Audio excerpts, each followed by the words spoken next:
Hello mga doy and mga day and of course mga momshies. So for today's video, ipapakita namin sa inyo ang mga kaganapan after na mag-announce yung teacher nila Mikay na meron silang Entrepreneurs Day sa school. In short, magluluto kami ng mga pagkain which is the students would like and then magbebenta kami sa school. Bale, hindi lang pala sila magfo-focus sa pagbebenta but of course, they were being taught to plan, to organize, decide to create and run a business. Bale, yung napili namin palang ibenta is yung swak na swak para sa mga estudyante and of course, para din sa mga teachers and parents. So yung napili namin is yung no-bake macaroni, creamy mango tapioca drink, at yung puto cheese. Bale, sinama din namin si Mikay sa pamimili kasi kailangan din nila na malaman kung ano yung mga dapat nating mga kailanganing bilhin. Unang-una, dapat meron tayong listahan para at least ready na lahat at yung mabilis na lang nating makuha ang dapat nating kunin. Importante talaga ang listahan kasi it's part of budgeting. So sa part na yan, medyo nakarami na kami at nakuha na namin lahat. So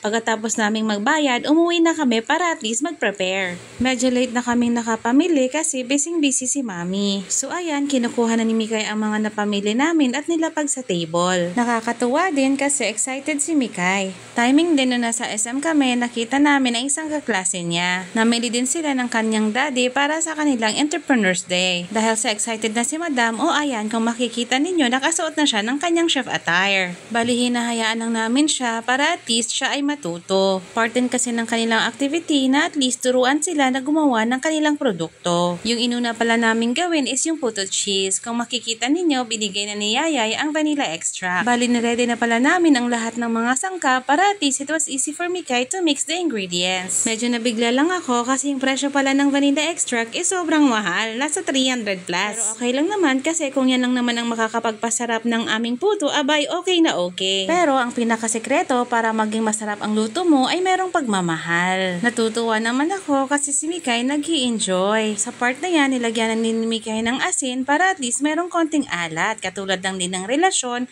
hindi lang puro sarap. Hindi lang puro tamis, kundi meron ding alat. Nako, joke lang yun ha. Ayan, kidding aside, dapat pag lagay mo ng harina, dapat naka-strainer siya. Para at least hindi siya mamuo-muo. Naglagay din pala kami ng powdered milk. So sinala-sala din namin para at least hindi din siya mamuo. Gaya na ang harina. So ayan, minimekos-mekos na ni Mikay. Minekos-mekos ulit para maging masaya. Ay hindi pala. Para at least maging malapot siya. So dapat consistent din ang pag-mix para at least maabot mo ang kanyang consistency. So, sa part na to, gumamit na si Mami Rosbeck ng hand mixer para at least maging pino at wala siyang mga lump. Itong kamay ni Mikay, sobrang likot din. So, after na mahalo siya ng maayos at ng mabuti, then of course, start na yung ating pag-measure. So, ayan, nilagyan na ni Mikay sa molder with paper cups para at least maging maayos siya.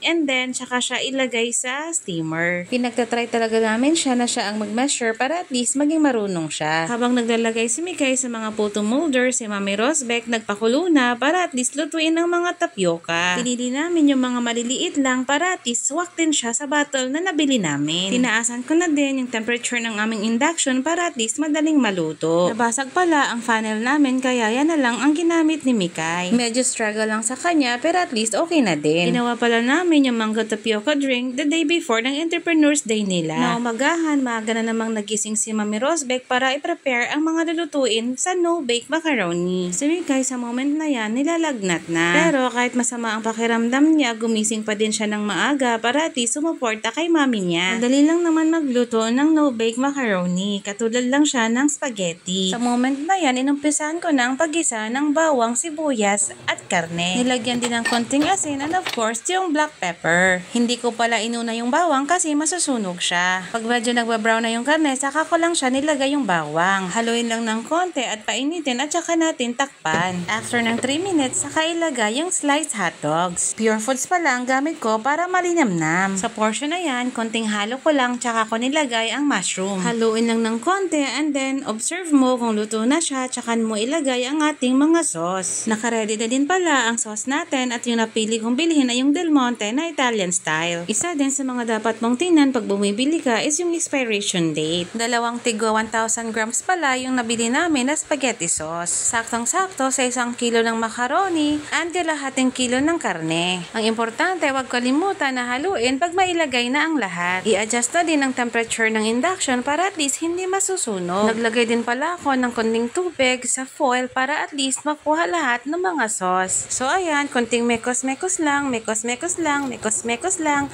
and then after that, pwede lang ihalo sa macaroni. Hindi na pala nakatulong si Mikay sa moment na yan kasi sumama ng kayang pakiramdam. May konting sinat si chef, kaya pinainom na din namin siya ng kanyang mga gamot. Di na sana kami tutuloy kaso si madam gustong-gusto niya ma-experience ang Entrepreneurs Day nila. Kaya pinagpahinga muna siya namin para at least siya maging okay. Bali nakagawa pala kami ng 35 na puto cheese, 30 pieces na creamy mango tapioca drinks, and 26 na photo cheese. After naming ma-prepare lahat, so pinauna ko na muna sila sa school nila Mikay at ako'y sumunod na lang. Praise God kasi umokay ang pakiramdam ni Madam. Ang ibang mga kaklase ni Mikay naubos na yung kanilang paninda pero kami hindi pa. Pero okay lang kasi madami pa namang bumibili. Nagkataon din na intramurals ng school kaya pagkadating nila may bumili na. Dito mo talaga makikita na yung mga magulang ay todo suporta. May kanya-kanyang mga diskarte para at least makabenta. Hindi man kami nakaabot sa pictorials, wala namang problema. Ang importante, na-experience ni Madam ang Entrepreneurs Day nila. Di ba ang saya-saya? Salamat sa inyo mga suki. Hanggang sa muli!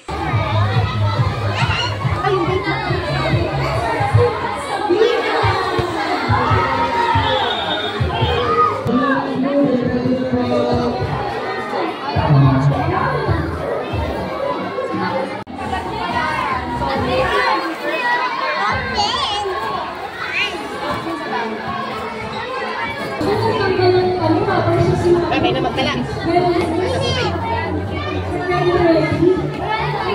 Init.